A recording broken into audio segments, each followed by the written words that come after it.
Hey listeners, this is Peter, and welcome back to the History Shorts podcast. Today's conversation series episode is brought to you by thecollector.com. If you're into mind-blowing dives into ancient history, philosophy, killer art breakdowns, or even epic travel spots with a cultural twist, this is the site that's got it all. Visit thecollector.com. Stories to teach, inform, and inspire. Today on History Shorts, I am thrilled to welcome a true master of storytelling and insight, Malcolm Gladwell. A staff writer for The New Yorker since 1996, Malcolm has captivated millions with his groundbreaking books that blend psychology, sociology, and real-world narratives to challenge how we see the world.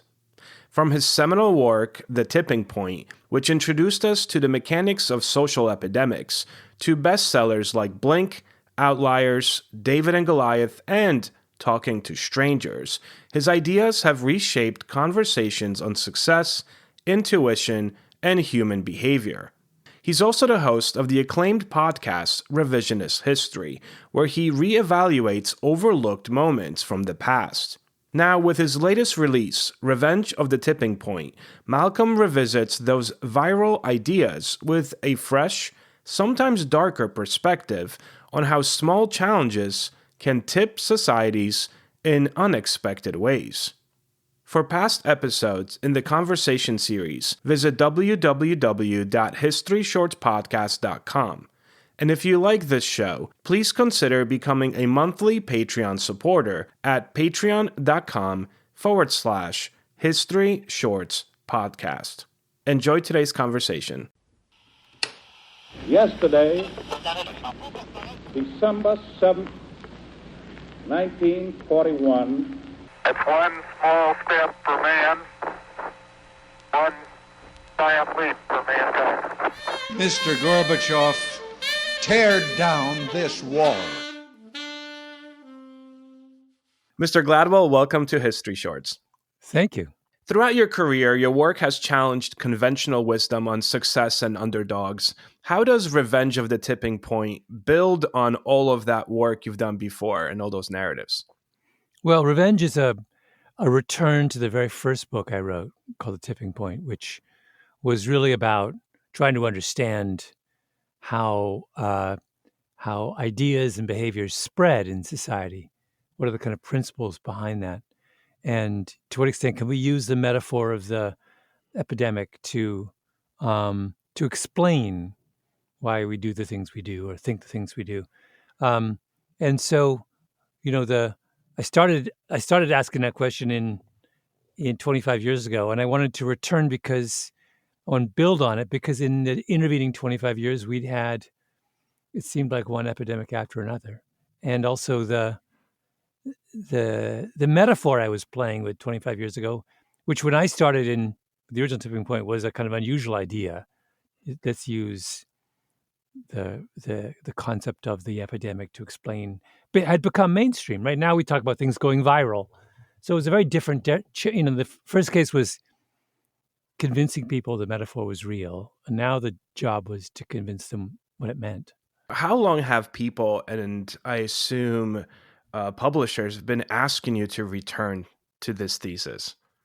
Well, I mean, I've been busy enough that there was always in my mind the idea that this was done on the 25th anniversary. So I was looking for an occasion to return, but I had kept my publisher, busy in the interim. So they weren't asking explicitly for it, but it made sense to kind of come back to it on its anniversary. Your writing often draws from psychology, sociology, and history. For The Revenge of the Tipping Point, was there any unexpected sources or research findings that most surprised you or maybe reshaped your understanding of the topic that you were researching at the time? Oh, yeah. There was a couple moments in the book that were astonishing to me. There's a whole chapter about, for example,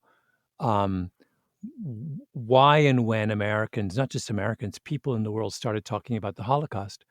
And everything about this chapter was stunning to me. I had always assumed that in the aftermath of the Second World War, when we talked about the war, one of the things that we talked about was at the kind of almost at the center of our understanding about the Second World War was the Holocaust. And this is not true. The Holocaust was absent from our discussion, from the world's discussion of the Second World War outside of Israel, until the late 70s. And if you read history textbooks from the 60s and 70s, when they talk about the war, the Holocaust gets a sentence, if that. It's an astonishing thing, which I had no idea this was the case. And what changes in the late 70s is a whole series of things happen all at once. But chief among them is that there's a television show, a miniseries called The Holocaust on NBC, which is watched by half the country. And it's almost as if that television show gave people, it introduced them to the Holocaust and gave them a way of talking about it. Because it wasn't that before we were in denial about the Holocaust. People just didn't know how to talk about something that was so grotesque and morally catastrophic. And that incredibly popular miniseries kind of unlocks the gates. And, there was only one Holocaust museum in America prior to 1979. And then today there are dozens. Everything happens after 79. And that idea that the kind of zeitgeist could shift so suddenly is really fast. That's an epidemic shift, right? That's not it's a great example of how epidemics work. So that was one thing that stunned me, was kind of digging into how the way we talked about that changed. And the other thing that was interesting to me was I went back and sort of had a chapter on COVID, and I had not understood during COVID how profoundly asymmetrical the epidemic was. In other words, that it was being spread by a very, very, very, very small number of people. I thought we were all in it together. We were not all in it together. It was and it's true of many, many epidemics of infectious disease.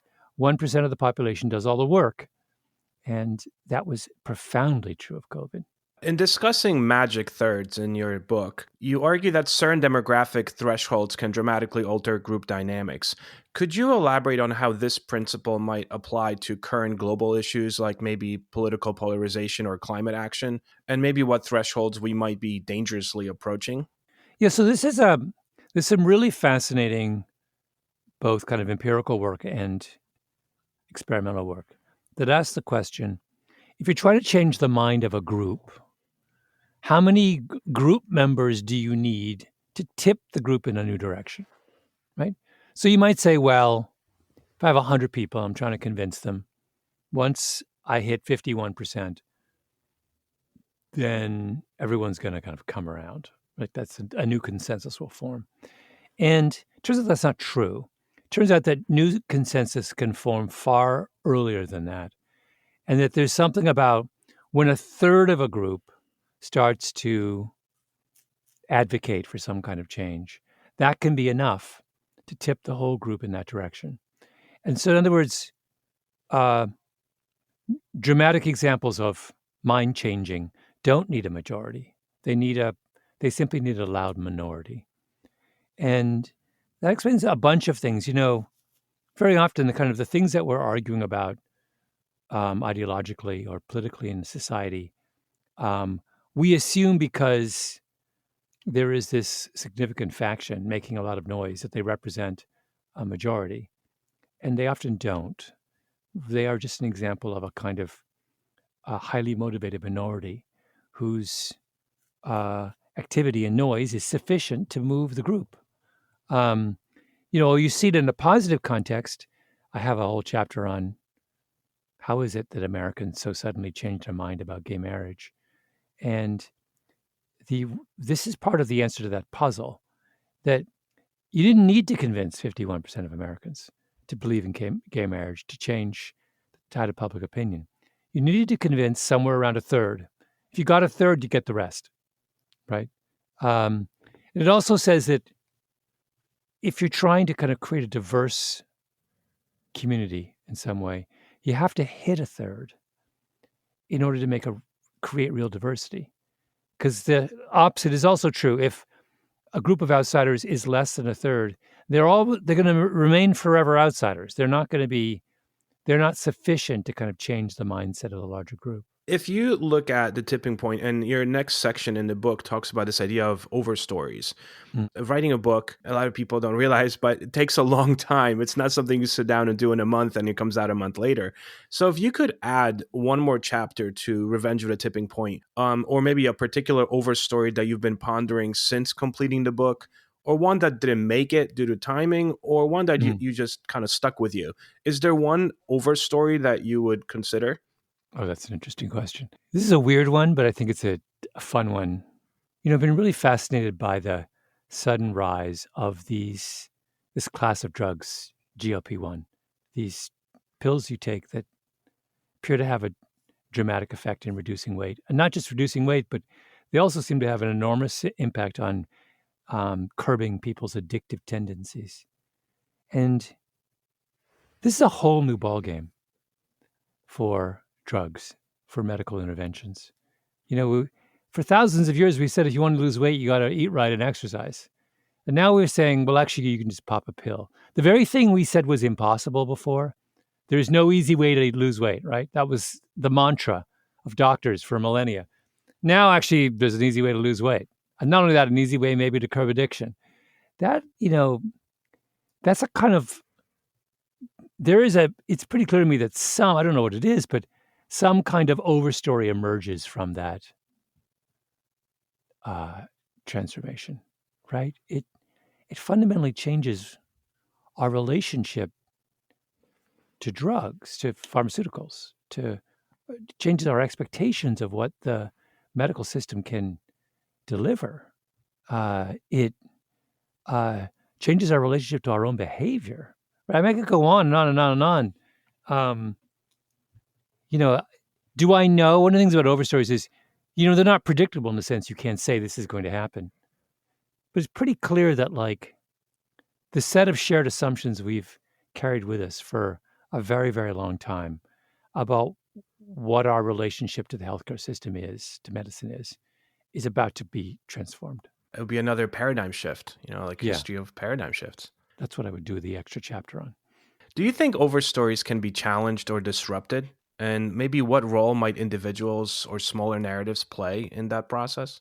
I do think. I think the idea of the overstory is simply that we have these shared understandings about who we are, what we want, how we behave, that are up in the clouds, that are a kind of unseen force that shapes our expectations. And when we observe that, when we travel and we observe that, it feels very different to be in England than it does in the United States, right? What's the reason for that? Well, part of the reason is that the overstory, the thing up in the clouds that all English people share, and that kind of the shadow that is cast over England by this set of assumptions, is different than the one in America. I've been writing something about gun violence.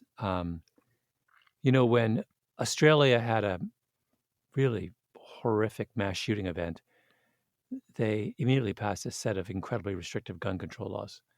When England, this is 1996, had a similar horrific mass shooting event, they immediately passed a very restrictive set of gun control laws. When America had Sandy Hook massacre, one of the worst ever, the opposite happened. A lot of American states passed laws making access to guns easier. I'm not passing judgment on the wisdom of those two different approaches, but it tells you there's something profoundly different in the two cultures. Right? That's an overstory difference. One culture says, in response to this, we need to restrict access to these dangerous weapons. One culture is thinking about the assailant. The other culture is thinking about the potential victim and saying, no, this proves potential victims need to have access to more guns. We weren't actively debating those differences in perspective at the time. Both societies just responded almost instantaneously based on some shared common assumption about what the problem was, right? That's an overstory difference. I'm going to finish up with two questions that kind of go off tangent a little bit. My first one is regarding your podcast, Revisionist History, and your books. Revisionism seems to be a recurring theme. What historical event or figure do you wish more people would reevaluate through perhaps a new lens or even a tipping point or anything along those lines? Oh, that's a really good question, isn't it? Oh, wow. I'm always suspicious. I did a revisionist history episode on Winston Churchill, talking quite specifically about the way that India got treated during the Second World War by the British, and whether the British were complicit in a terrible famine that took place in India at that time. And it was all about the influence on Churchill by this a man named Lord Cherwell, who was his kind of closest friend and who was a malignant figure. And the reason I thought that was useful to do was not that I wanted us to turn on Churchill, who I continue to consider to be an extraordinary and important and heroic figure in the history of the 20th century. But I think it's important for us to appreciate that even our heroes have blind spots, A, and B, that war requires leaders to make impossible decisions, right? That's the job, right? And so it's useful to remind ourselves that, Churchill had to make some really, really, really hard decisions under conditions of real uncertainty during the commission of that war, and to kind of pretend that he was a kind of saint, or pretend that he was someone who never took a wrong step, is really to kind of do violence to history. History is about understanding the kind of nuance and complexity of the past, and so I would, in the kind of, in the best sense of that word, I think that it's useful for us to revise our opinion of people like Churchill and understand his flaws as a way of, I think, putting his strengths into sharper perspective. Pantheons of history. We kind of make these people less human and more like museum pieces. And I strive to do that in a classroom of bringing that humanity aspect back to these pantheons. Yeah. So my last question for you is, if you had a bookcase in your house of, let's say, all the books you've ever read in your entire life since you were a little child to now, can you think of one or two books that we would definitely find on your life bookshelf? That's a great question. I think it would be, this is a slightly obscure book, but Janet Malcolm, my favorite writer, wrote a book about psychoanalysis called The Impossible Profession, which I have read many times and come back to, not only because it's so beautifully and importantly written, but because how seriously she takes it's really a book about how do you understand people and their motivations and behavior. She's using Freudian psychoanalysis as her kind of lens, but she's really into asking a much deeper question, which is how do we understand ourselves? And so much of the project of my own work, but more broadly, the project of history, is about that, right? It's how do we understand why we make the decisions we do? In historians ask those questions on a very grand scale. Psychoanalysts ask those questions on a very personal scale, but it's the same question. And that book is as beautiful and as brilliant a way to kind of get at that question as anything I've ever read. Are you working on anything now already? Are you jumping into something new, or just today? A miniseries that I did for Revisionist History dropped called The Alabama Murders, which is a true crime miniseries that I'm very, very proud of. It's a 7-part series that I've been working on for the last year. Mr. Gladwell, this was truly an honor. I appreciate you taking the time today. This was really fun. Thank you so much.